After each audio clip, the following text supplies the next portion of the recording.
I don't participate in as many interfaith exchanges as I'd like to, but when I do, it's the vocabulary lessons that I enjoy the most.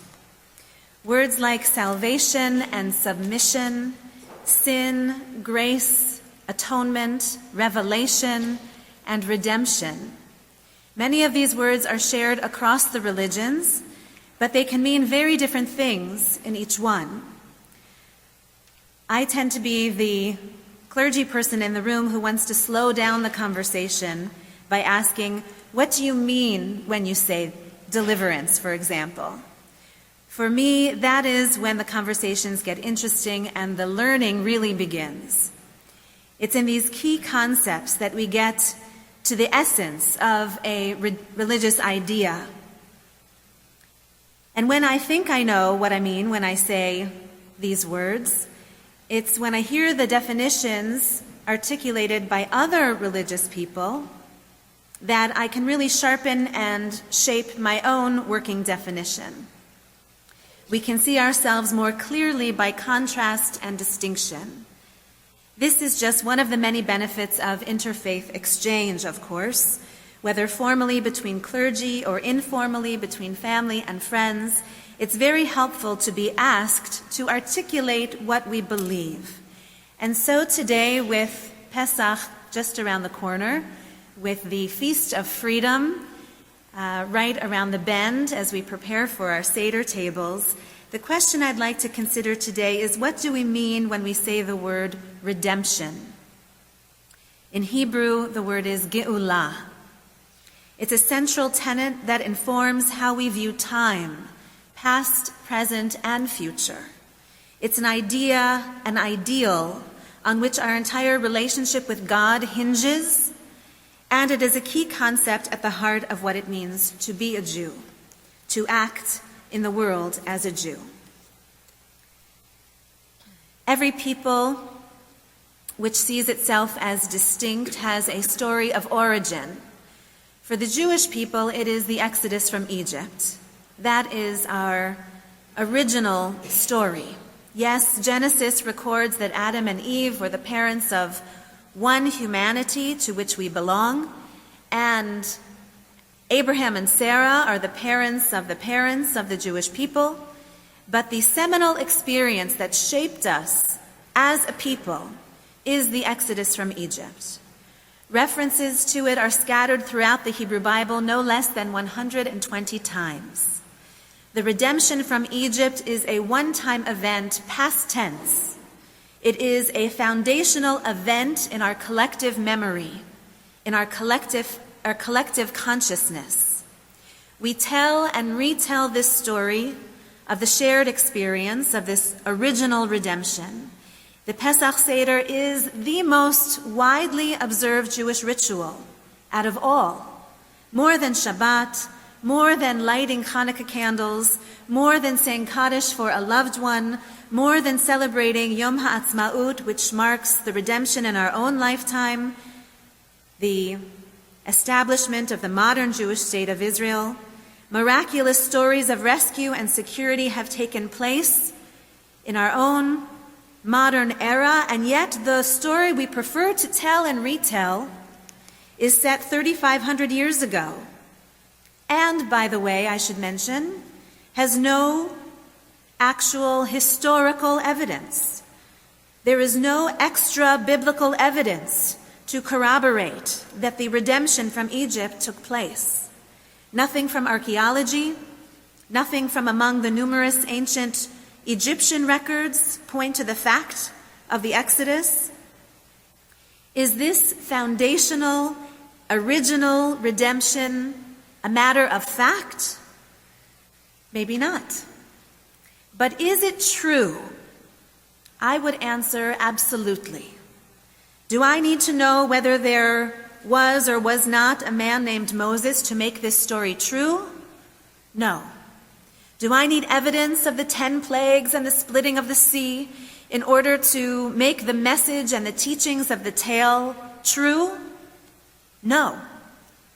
If the redemption from Egypt is reduced to a myth, then it has little value, little impact. But if the redemption from Egypt is elevated to what we might call a sacred myth, then it has endless value, enormous power, and deep truths for us to consider. Through our telling and our retelling of wonders brought by a redeeming God, by making the words, "Let my people go," ring in the ears of every generation, we make it all true. Not a matter of fact, but a matter of truth with a capital T. By remembering the feelings of a stranger because we, quote unquote, were strangers in the land of Egypt and therefore know the feelings, know the heart of the stranger, we make that original and ancient redemption story layered with multiple truths that can impact the here and now in a very real way. So what else do we mean when we refer to our quote-unquote historic redemption from Egypt? The Jewish notion of redemption cannot be detached from Revelation. Pesach cannot be detached from Shavuot. We count the days in between those two festivals to build a bridge between them. Our freedom was granted for a purpose. We were brought out of Egypt so that we could stand at the foot of Mount Sinai and receive the Torah. We went from being slaves to Pharaoh to being servants of God. Rabbi Plaut of blessed memory teaches us, if the Exodus is the hinge on which Israel's fate swings, then Sinai is the door to that fate's meaning. For liberation from Egypt, despite its seminal importance, does not stand on its own. It is meant to make the liberated people ready to become God's covenanted people. For other nations, freedom is a value in and of itself.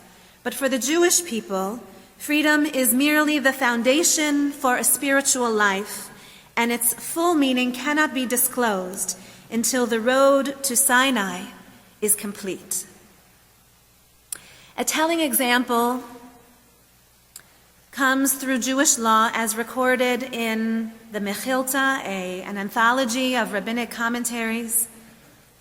When the rabbis comment on the verse, "A stranger may not celebrate the Passover sacrifice," the word stranger here is taken in the Targum and the Aramaic translation not to refer to non-Jews, but rather to apostate Jews, those born into the Jewish people, but who for one reason or another reject God and reject a life of mitzvot.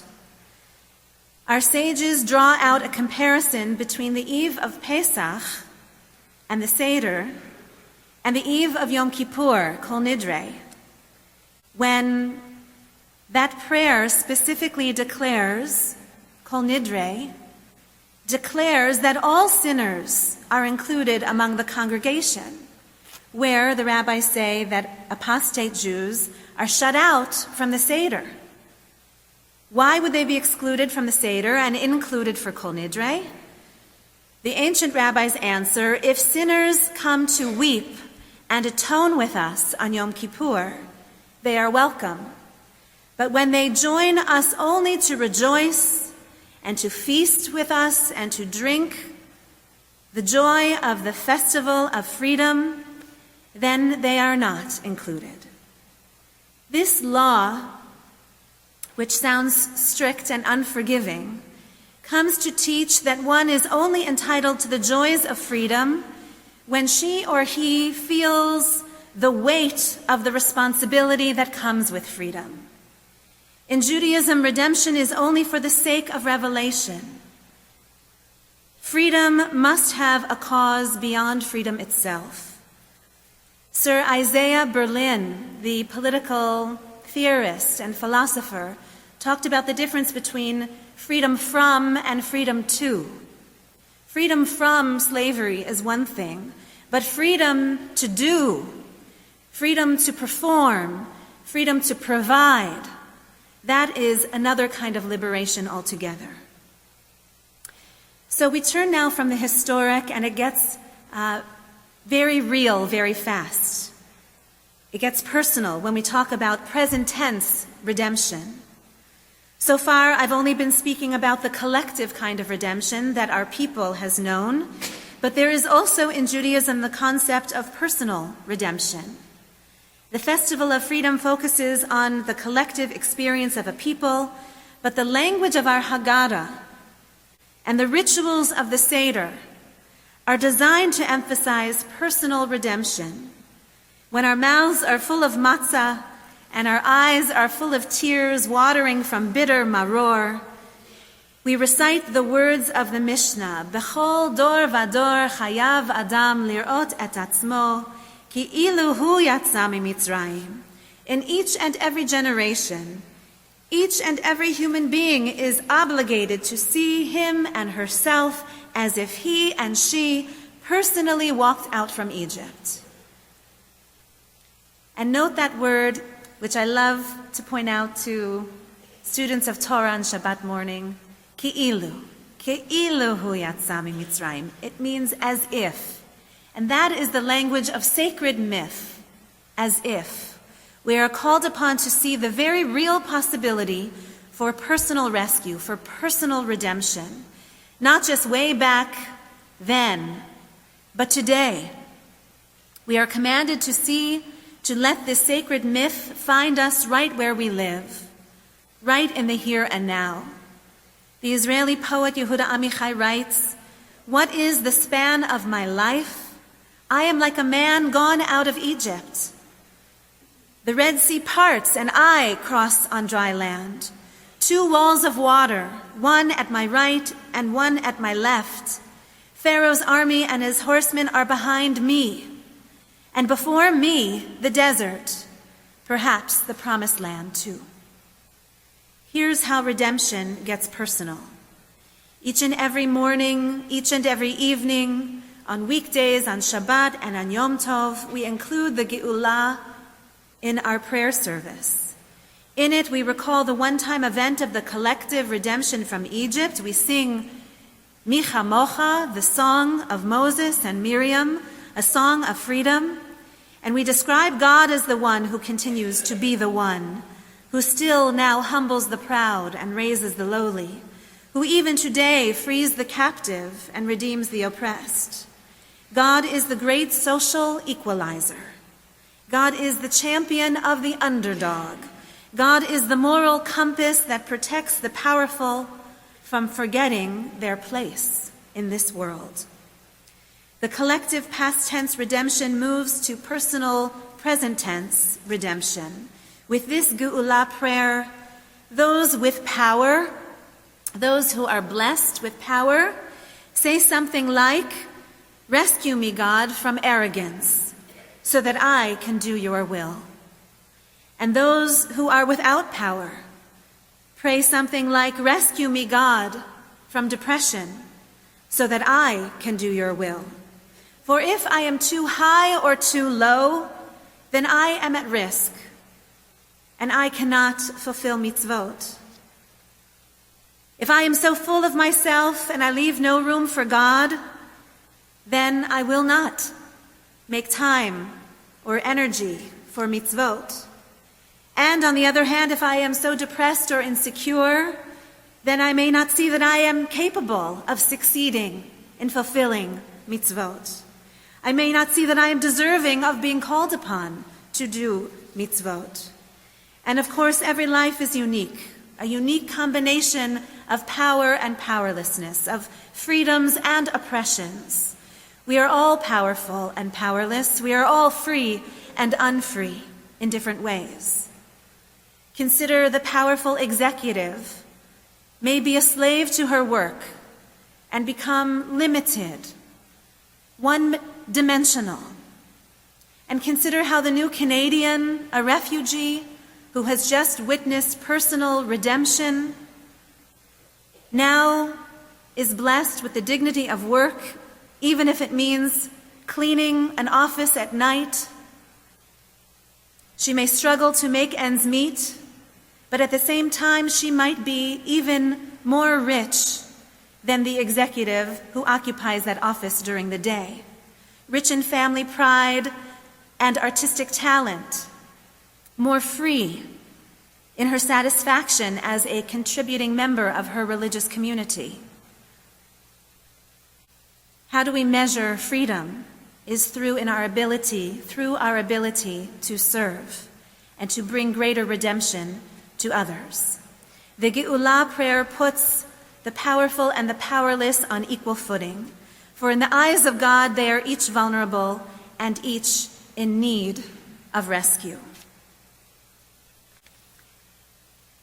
Past tense redemption, present tense redemption, and now a word about the future tense redemption. We sing of it, we pray of it in our Aleinu prayer. Rabbi Yitz Greenberg says this of Jewish tradition: we believe in dreams, but not in illusions.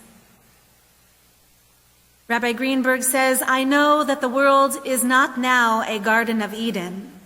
I know that redemption is a statement, a testimonial of hope. The Torah offers a goal, a future goal worthy of human effort to be realized over the course, the unfolding of human history. The final ideal state will not be bestowed upon human beings by some miraculous divine intervention. According to classic Judaism, God alone is the divine ground of life, but God has chosen a partner. God has chosen a partner in the perfection process. The ultimate goal, which is always on the horizon, will be achieved through human participation. This is the vision that two rabbis discussed as they walked in the shadow of the Arbel mountain. You may have been there by the Sea of Galilee. Har Arbel is beautiful this time of year with wildflowers of every color imaginable. And one day at dawn, Rabbi Chia and Rabbi Shimon ben Halafta were walking in the valley beneath the mountain called Arbel.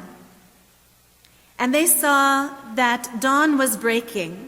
The morning star's light was breaking through. And Rabbi Chia said to his friend and companion, Rabbi Shimon, that is just how it is with the process of redemption. Geula goes just like that, breaking through, emerging just subtly at once, and then it continues in time, and greater light emerges until all the world is illuminated. This is our prayer every day, but especially as we approach the Festival of Freedom. Let us each now in our preparations for the Seder table imagine how we can animate our conversations there from one generation to the next. What might each of us do to bring greater redemption to the world? How might we increase the freedom of others who are at risk? And how might we celebrate the purposeful freedom which each one of us enjoys?